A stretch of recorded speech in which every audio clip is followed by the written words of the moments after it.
Les conséquences juridiques et sanitaires de la consommation de drogue et d'alcool. L'usage de l'alcool et les drogues font partie de la vie de nombreuses personnes. Les drogues et l'alcool sont perçus différemment selon les cultures.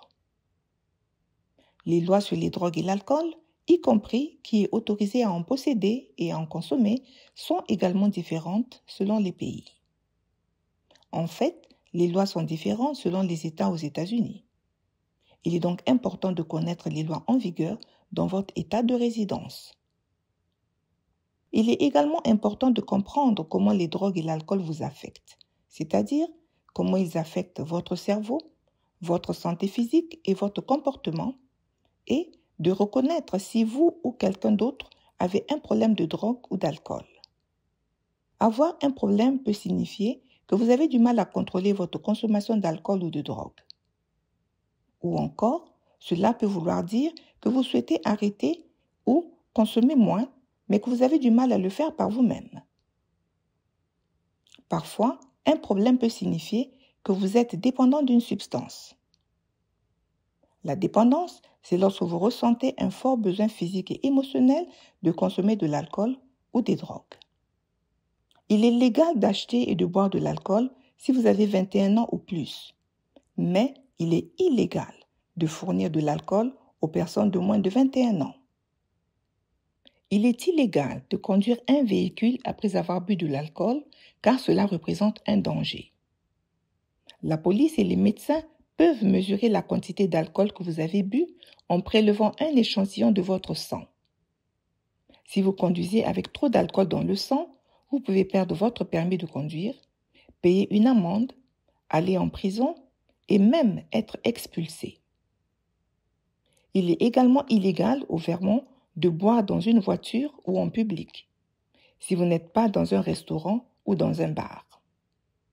Le cannabis, également appelé marijuana, herbe ou pot, parfois fumé ou parfois consommé sous forme de bonbons ou de nourriture, est légal au Vermont pour les personnes de 21 ans ou plus. Il existe des magasins spéciaux autorisés à vendre du cannabis. Mais si vous n'êtes pas citoyen américain, il est illégal d'acheter, de vendre, de cultiver, de posséder ou de consommer du cannabis et cela peut affecter votre statut d'immigration.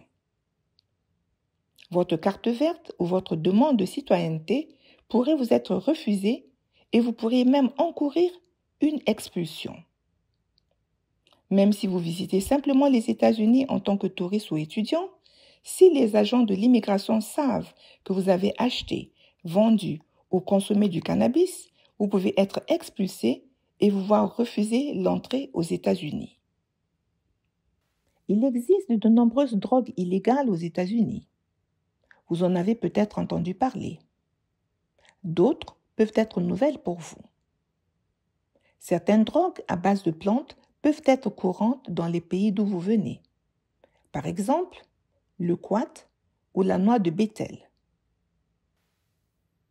Les autres drogues illégales aux États-Unis comprennent la cocaïne, la méthamphétamine, l'héroïne, le fentanyl, la kétamine et le LSD.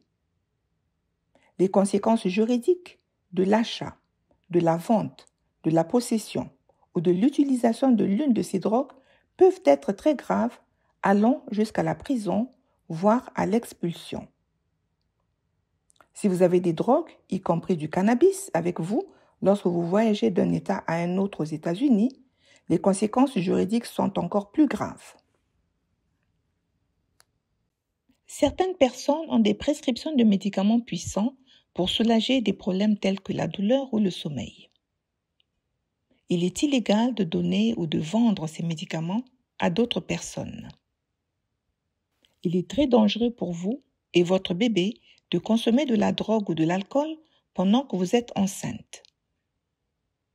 Il est dangereux de combiner des drogues et de l'alcool ou de mélanger différentes drogues en raison de la façon dont les différents produits chimiques interagissent les uns avec les autres.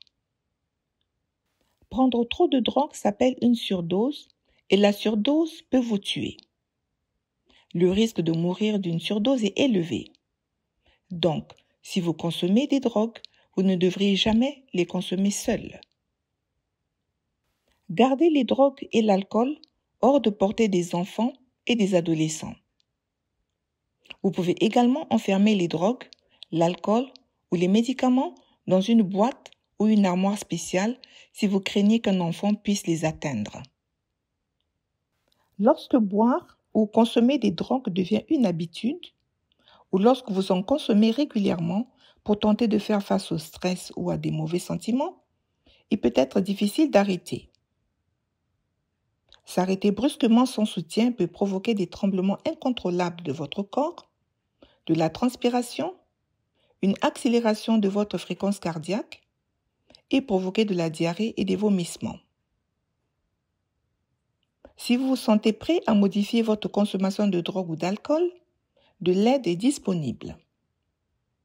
Vous pouvez en parler à votre médecin, à un conseiller ou à quelqu'un d'autre en qui vous avez confiance. Il existe également de nombreuses organisations au Vermont qui s'efforcent d'aider les gens à se remettre de leur dépendance et à réduire leur consommation d'alcool et de drogue. Vous pouvez appeler le numéro 211 pour trouver des services près de chez vous. Lorsque vous appelez et que quelqu'un décroche, dites « interpreter » en anglais, puis votre langue, French. Expliquez ensuite ce que vous recherchez. Tout ce que vous confierez restera privé.